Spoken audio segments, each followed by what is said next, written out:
game, as Pete alluded to earlier in the day. Start believing in the Vikings. This was the start of what they were calling a prove-it stretch for the Vikings. Their next 4 games had them here with the Bills, then the Cowboys, Patriots, and Jets still to come, talking about whether or not they are a legitimate team. Pete, legitimate team. Legitimate team, but this was a gift of sorts. Yeah, come on, give them credit for what they were down. Every week they come back, and every week Kirk Cousins instead of fumbling, struggles some, but he comes back and wins in the fourth quarter.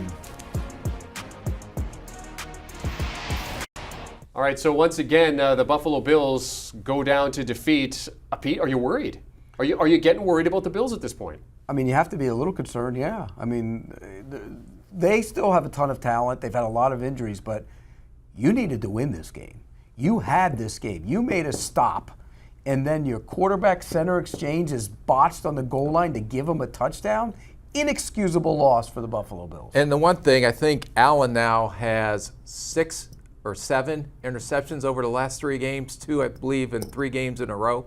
So, and I understand he's playing with the elbow, and kudos to him for playing with that injury and leading the Buffalo Bills offense the way he did, not only with his arms but with his legs as well. But they have to learn how to win games again, because last week's game and this week's game here, they had one and they couldn't finish it.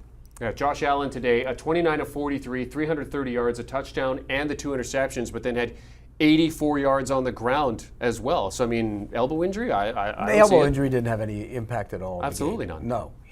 But you can't make the throw he makes at the end of the game. Worst case scenario is you kick a field goal and you tie. You cannot allow yourself to get picked poor off. football decision. Yeah, terrible. Just throw the ball away if he's not let's there. give the Vikings credit. I mean, they came from behind in this game. Are you going to apologize too? I'm not apologizing. Your guy threw 2 picks, and he also threw short of the goal line on 3rd down.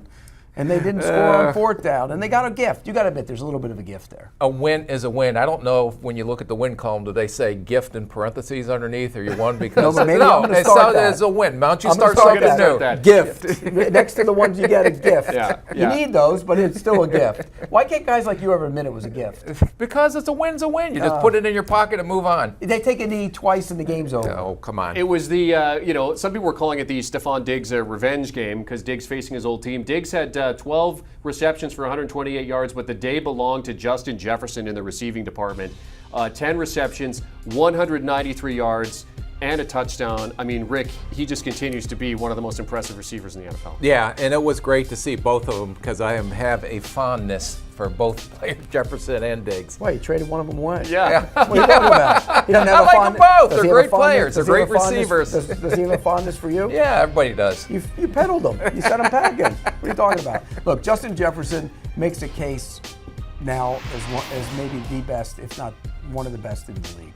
It's amazing what he does. I mean, would I take him over Tyreek Hill? That's a good question. But that I play, would. this play here, It's because of his size and some of the plays he makes in clutch situations and his ability to go up and get the ball. Never thrown that ball. Oh, that was a great throw. He shouldn't have thrown that ball. But it was on the trusting, back shoulder. It was a heck of a throw and a great catch in a pressure situation. But that also shows you the trust he has in Jefferson to go and make that play. Because to your point, Pete, he should not throw that ball. No, he shouldn't have thrown the ball. There's going to be a big paycheck coming for Justin Jefferson here pretty quick. And you're just glad you don't have to be the one giving it to him. 35 points fantasy-wise is what Justin Jefferson got you today. Stephon Diggs, still a good day, 24 points from him. Dalvin Cook got over 100 yards rushing late in the game, and he got you over 20 fantasy points as well. So good there. So the Bills next take on the Cleveland Browns. Pete, is that a must-win game given these last 2 games for the Bills? Yeah, I mean, when you look at the division, you have the Dolphins playing well, you have the Jets playing well, and New England's right there. So yes, you have to win that game this week. This is where you have to win games in November and December, because those teams that are winning now and peaking at this time of year have an opportunity to advance further into playoffs. Well, Patrick Peterson, 2 interceptions today, and I'm sure he's going to be talking about it this week on the All Things Covered podcast. Yeah, Pete said, hey, maybe he is a Pro Bowler. He might be. Maybe he is a Pro Bowler. Patrick Peterson with BMAC. He's going to be talking about his 2 picks, the huge win for the Vikings today. You can download and follow All Things Covered wherever you get your podcast audio. You can also scan the QR code on your screen. Do you want a sports network that delivers everything that matters about the game? The highlights, the picks, the instant analysis, no yelling, no fake debates, no politics. Hit the subscribe button and never miss a moment.